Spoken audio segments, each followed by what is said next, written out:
अस्सलाम वालेकुम, मैं बिलाल राजपूत फ्रॉम बिलाल स्टूडियो।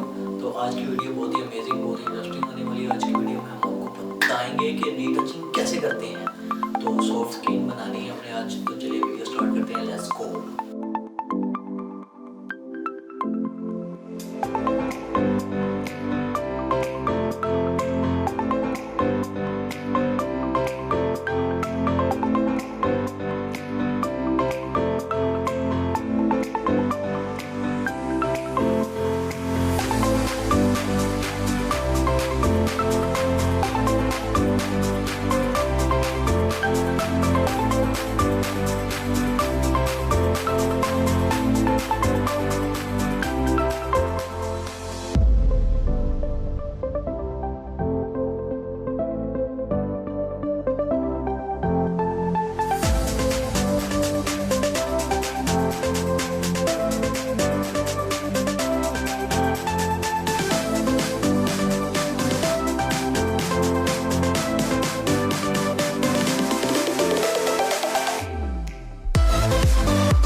यो, जैसा कि आपने हमारी वीडियो में देखा है, आपने परफेक्टली तरीके से रिटचिंग की है, बहुत ही स्मूथ स्किन बनाई है।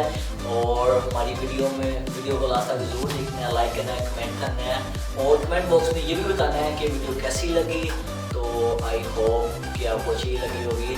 मेरे चैनल को जरूर सब्सक्राइब करना, ज़्यादा से ज़्यादा सपोर्ट करनी, ताकि मैं आपके लिए बहुत अच्छी वीडियो लेके आऊँ। तो मिलते हैं नेक्स्ट वीडियो में। अल्लाह हाफिज़।